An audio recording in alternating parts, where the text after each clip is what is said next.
Today, we are going to talk about how you can become more aware of when you're in a past program, something known, something familiar to you. Because if you continue to create your life from the past, you're just going to keep getting more of the same experiences. If you want to create new experiences, if you want to start really honing in on what it means to quantum create in your life, you're going to want to listen to this episode.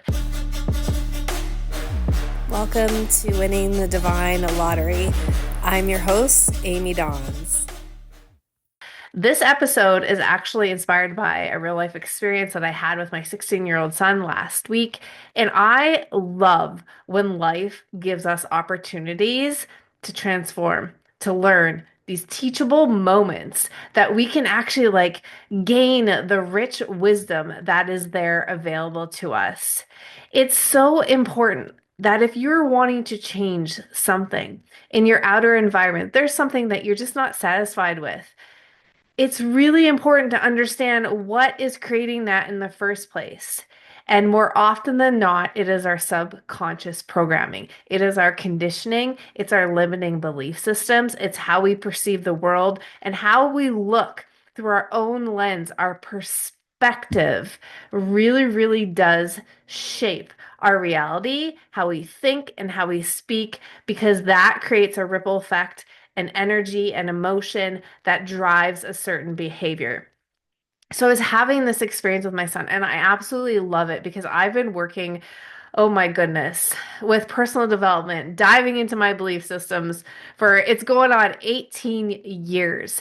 And what I love is when you get a tangible experience, when you get to be the one sort of like on the outside looking in, things shift very, very quickly because you've been doing the inner work. And that's exactly what happened to me.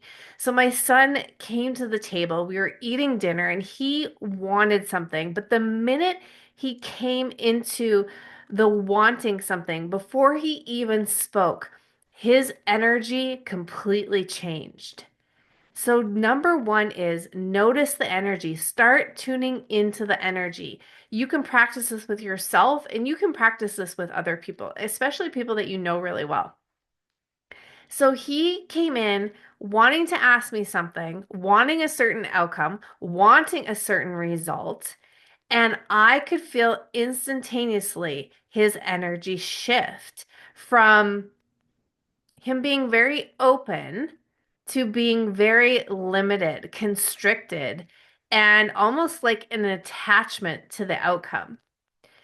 And when he began speaking to me, immediately he started to speak from a place of defense because he had already narrated, rehearsed, and imagined how this whole thing would play out in his head based on 2 years ago when he was 14 years old asking for the same thing.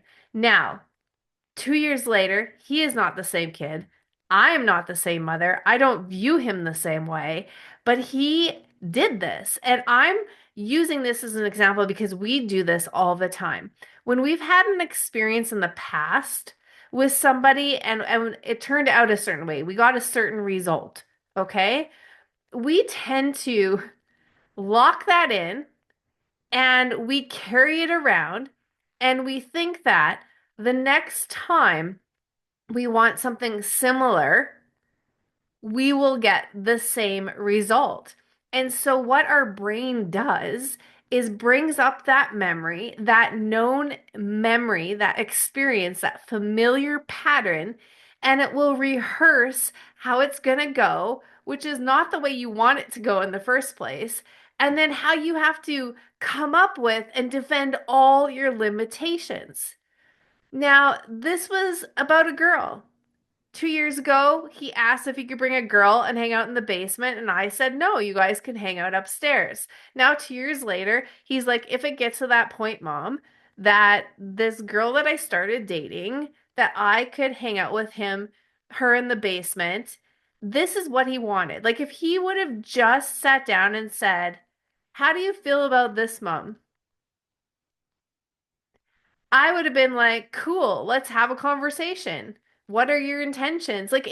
But he didn't. He came in from a past experience of believing that he knew exactly how I would respond.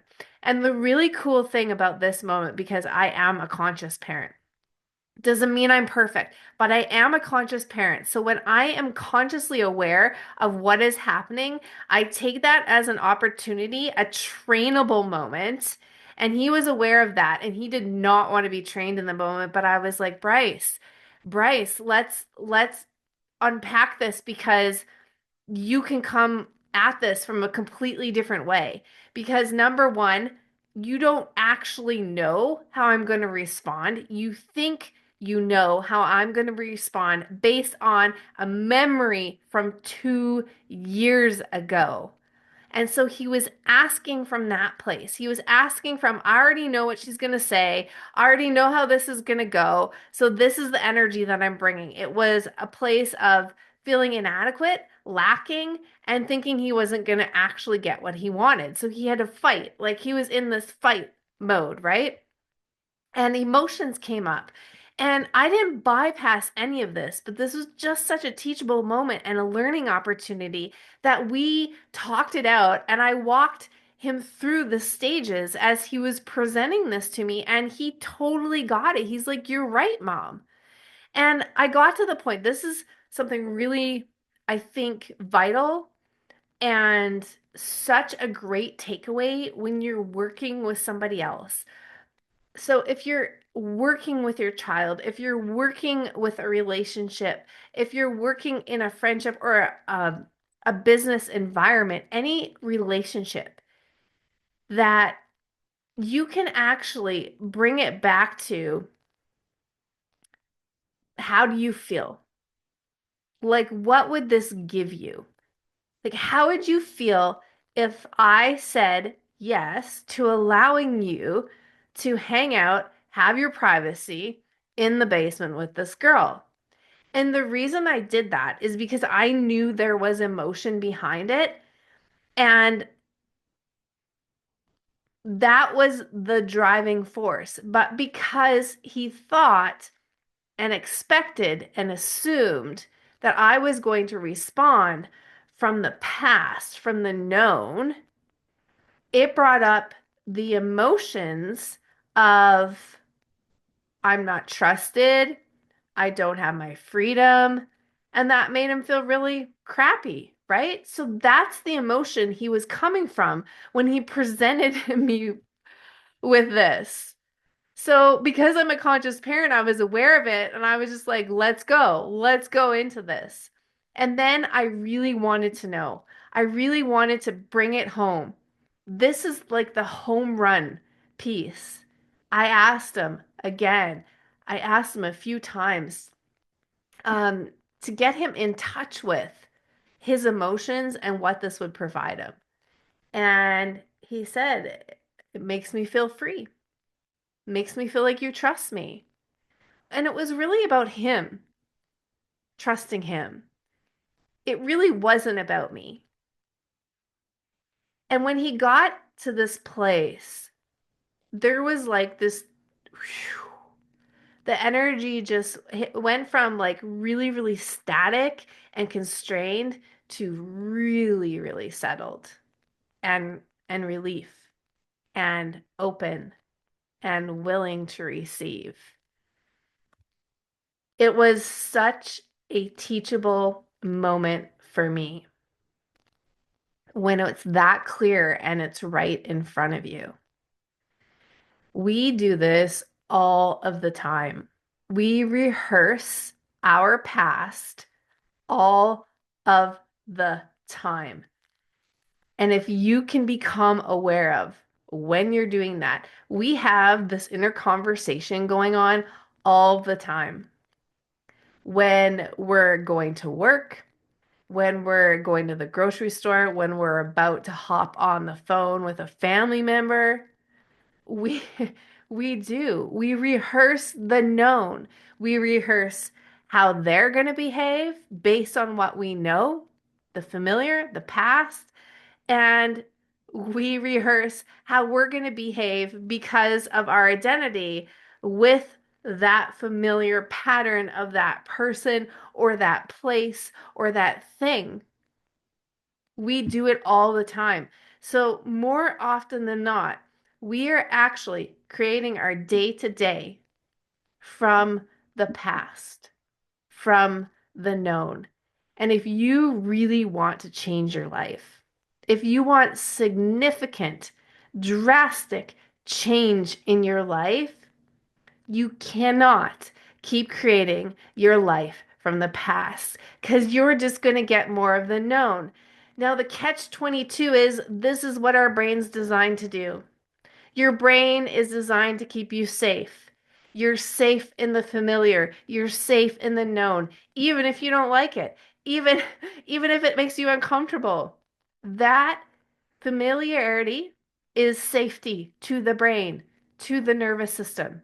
And new things, new experiences, something different, something not experienced yet is like an alarm goes off in the nervous system and said, no, but what about this? This is so familiar. I've been rehearsing this all my life. I've been rehearsing this identity. I've been rehearsing this behavior. I've been rehearsing this emotion. And we build an identity around it.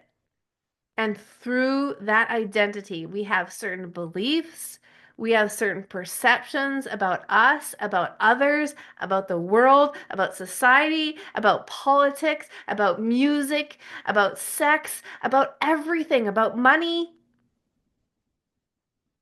And if you're not liking your current reality, this is where you need to go first. You need to become aware of how and when you're going unconscious because we're literally unconscious when we're not conscious of us creating from the past. It's so familiar, it's a habit. It feels natural. It feels natural. It's actually effortless. How do we become an expert or feeling effortless in something that we're doing or somehow we're being? Well, we practice. Just like when we learned how to ride a bike when we were kids, we practice and eventually we built up the confidence to take the training wheels off, and then we rode a two-wheeler, and then eventually we were riding around with our hands off the handlebars. It's the same thing. You have to become conscious of the unconscious programs because the unconscious programs are the 95% subconscious limiting belief systems that you've been practicing since you were 3, 4, 5, 6, 7, 8, 9. Around the 8, 9, it's locked in. And then the analytical mind turns on. And the analytical mind analyzes everything that you've been practicing for the first 8, 9 years of your life.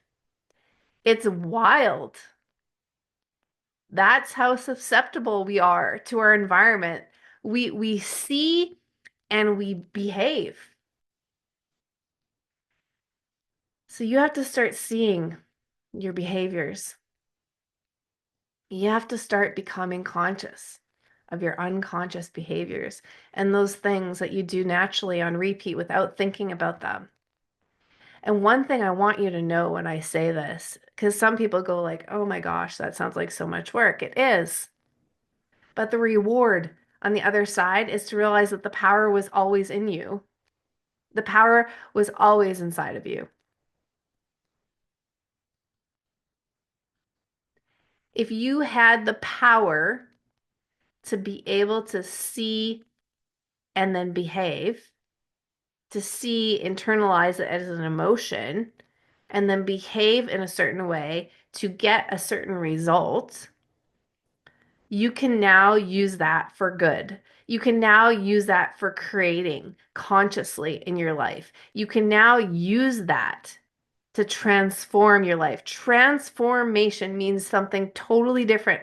It means becoming something totally new. And when you become something totally new that you've never experienced before, that's what happens, the unknown. And again, the brain wants to keep you safe in the unknown, but the unknown is where all the good stuff is. It's where all the magic, all the miracles, all the mystical experiences, everything that you desire is there. And it's your job to make it known. And you do that first by making the unconscious programs, the past stories that are running on autopilot, start making them known. And in the moment when you become aware of it, you can simply say, oh, wow. Oh, wow. Look at what this pattern is creating for me and for others in my life. And then you can interrupt the pattern, which is actually what I did with my son. I had to. I mean, I could have sat back, but no, it like spirit, my whole body was like, oh, this is rich, let's go. I wanted to interrupt the pattern because me doing that when my son is 16 years old, do you know how valuable that is and how that's going to stick with him for the rest of his life? Even if it doesn't play out right now, I am telling you, as parents, if you have kids, all of the good stuff that you did from a place of love and opportunity and transformation, they will remember. They will remember and they will take all that good stuff with them. So interrupt the pattern, become aware and interrupt the pattern. Now, let me say something. When you're becoming aware of the pattern, do not judge yourself for it. Do not beat yourself up for it. Do not shame yourself. Do not guilt yourself, criticize yourself, condemn yourself. Do not do that.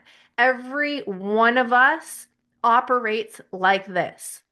We have a subconscious mind, and it can be influenced by us, by our own thinking, by our own awareness, by our own attention, by our own desire and passion, and the willingness to become uncomfortable, do something unfamiliar, be something unfamiliar, and create something amazing because of that process. Yeah. When you've rehearsed being a certain way your entire life, or you've rehearsed somebody else being a certain way, and because they're a certain way, you be a certain way when you're with them. This reminds me of my dad. I wrote a poem because I had this, just massive, massive awareness when he passed away of how I created him to be exactly what I needed him to be for me because it was known and familiar. Does that mean none of it was true? No. Some of it was true, but I was taking responsibility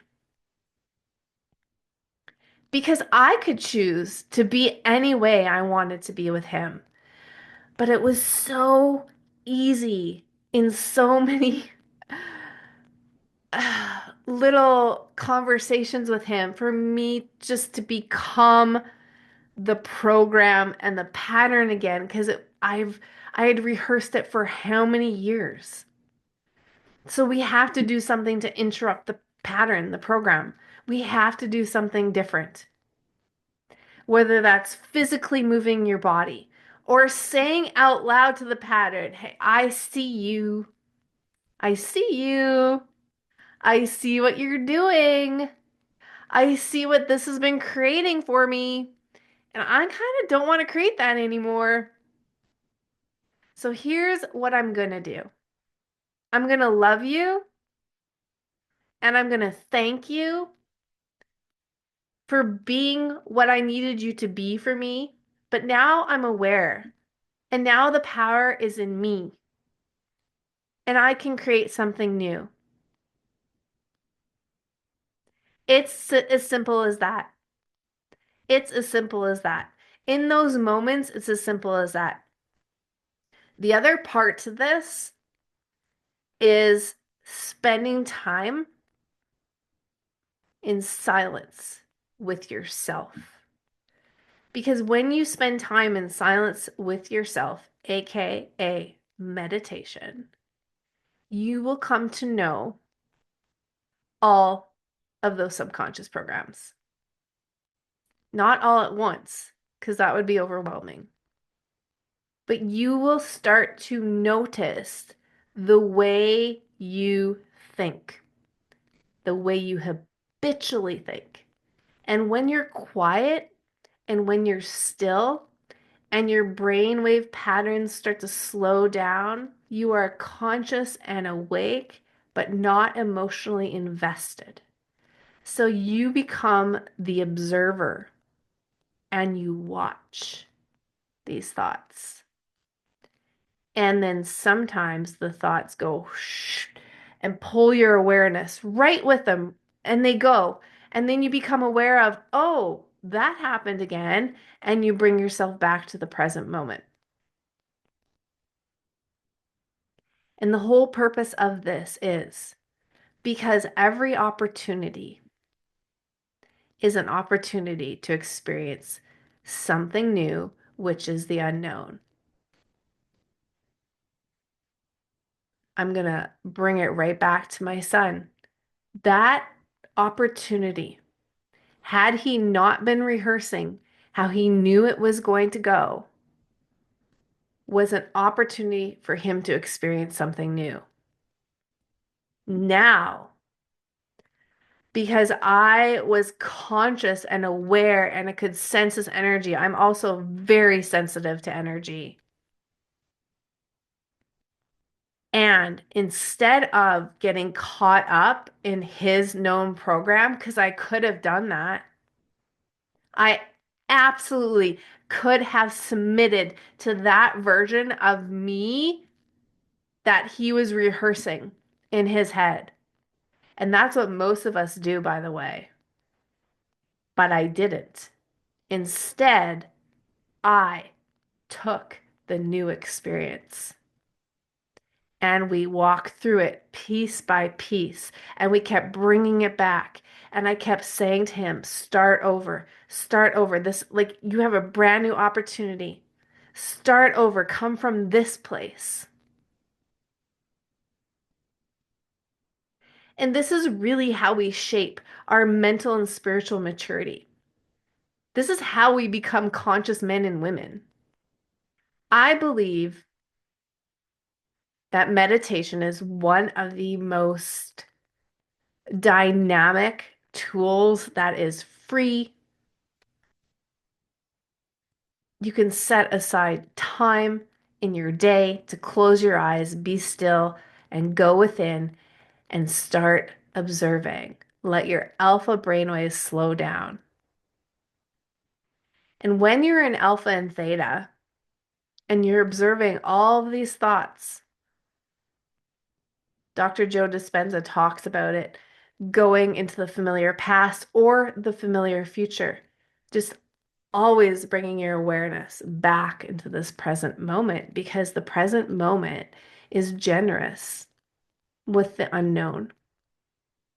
And we actually want new experiences. Our soul thrives for adventure.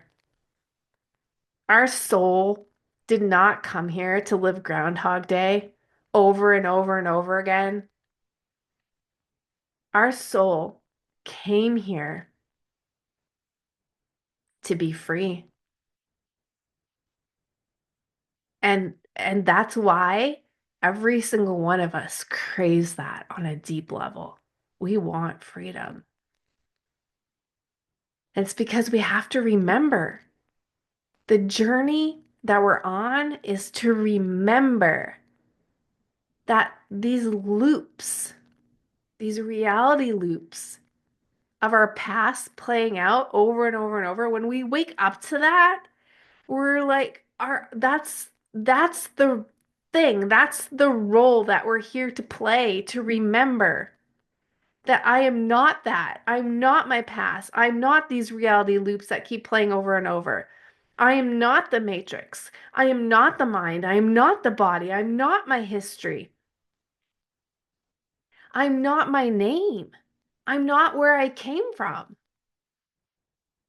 Those are all experiences I've had, but I am not that. What I am is birthless, deathless, timeless.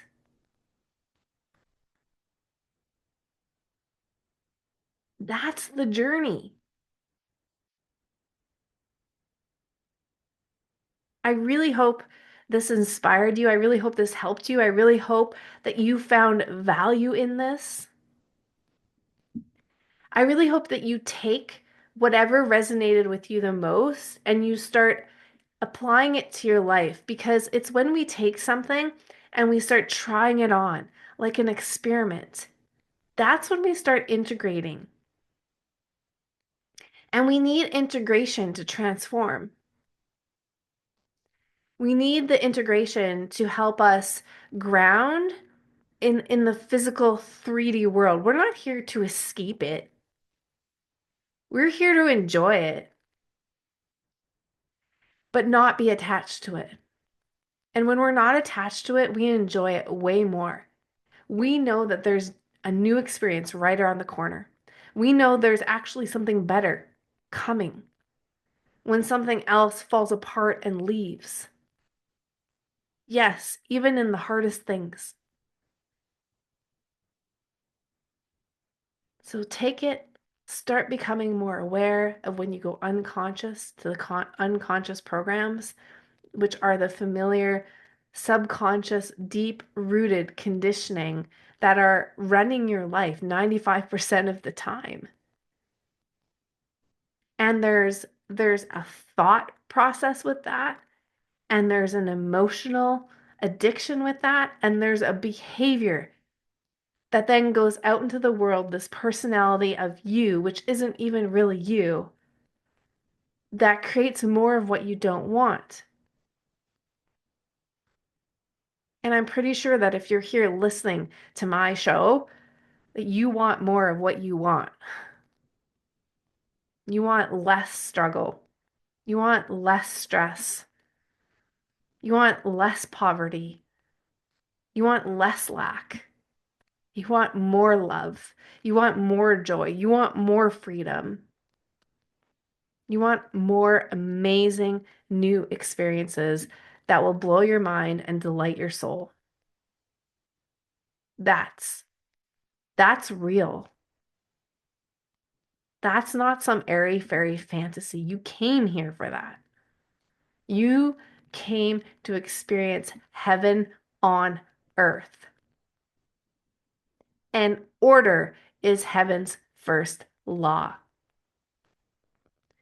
Everything in your life has to rearrange and reorder in order for you to have a heavenly experience. And you know what we tend to do as human beings, because this is how our brain is wired, is we hang on. We hang on to all this stuff that's making us miserable and not really giving us what we want anyways. But if we would just let go and trust life and have faith and have hope and continue to be willing to do the inner work,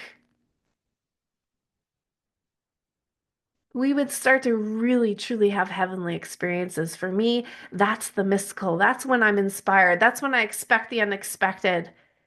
And it always shows up in the right time, in the right way, in a way that I could never have thought or imagined. But do I go there? I allow myself to go there. When I'm in meditation in alpha or theta, I go there. I create heaven in here first. That's how we create our reality. We create from energy first, and then it comes into the physical. I love you. You're doing awesome. Give yourself grace, compassion, and no matter what, keep going. Keep asking for more.